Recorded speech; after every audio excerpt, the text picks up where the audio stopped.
બિલકુલ છેલ્લા કેટલાક સમયથી રાજ્ય સરકાર ભાજપની ખેડૂતો ઉપર અત્યાચાર કરી રહી છે, ખેડૂતોનું શોષણ કરી રહી છે અને વિવિધ મુદ્દાઓને લઈને ખેડૂતો ખૂબ પરેશાન છે।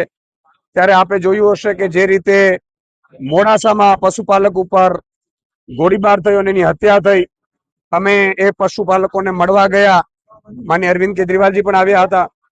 આપે જોયું હશે કે હળદરમાં જે રીતે ખેડૂતોને કરદામાં લૂંટ ચલાવવામાં આવતી હતી, કરદા પ્રથાથી, એ મામલામાં પણ આમ આદમી પાર્ટીએ જ્યારે મુદ્દો ઉઠાવ્યો તો ખૂબ મોટો મુદ્દો બન્યો અને અમારે આખી એપીએમસીઓમાં અમે 400 જેટલી નાની મોટી એપીએમસીઓ છે, એમાં હેલ્પલાઇન નંબર શરૂ કરતા બધી એપીએમસીઓમાંથી ખેડૂતોની ફરિયાદો આવવા માંડી કે અહીંયા પણ કરદા થાય છે, અહીંયા પણ ભાવમાં ગડબડ થાય છે, અહીંયા પણ કડના નામે લૂંટ કરવામાં આવે છે।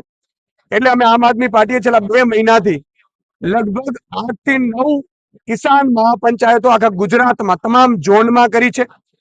8000 જેટલા ગામડાઓમાં ખેડૂત ન્યાય પંચાયત અંતર્ગત અમે સાઇન કેમ્પેન ચલાવ્યું છે અને લગભગ 80,000 જેટલા ખેડૂતોએ અમને છેલ્લા 2 મહિનામાં જ સમર્થન કર્યું છે। જે 11 મુદ્દા છે અમારા, અને એ 11 મુદ્દાઓને લઈને આજે માનનીય મુખ્યમંત્રી ભૂપેન્દ્રભાઈનો આજે અમે સમય માંગવામાં આવ્યો હતો। અમારું પ્રતિનિધિત્વ મંડળ, જેમાં માનનીય ગોપાલભાઈ છે, માનનીય ચેતરભાઈ છે, માનનીય અમારા મનોજભાઈ સોરઠિયા છે, અમારા તમામ લીડરો છે 11 થી 12, એ લીડરોને આજે અમે 11 જે અમારી માંગણીઓ છે ખેડૂતોની, એ માંગણીઓને લઈને અમે માંગપત્ર જે ખેડૂતોએ 80,000 ખેડૂતોએ જે સાઇન કેમ્પેન કરી અને લેખિતમાં આપ્યું છે એ સહિતની અવગત કરાવવા માટે આજે અમે મુખ્યમંત્રીશ્રીને મળવાના છીએ।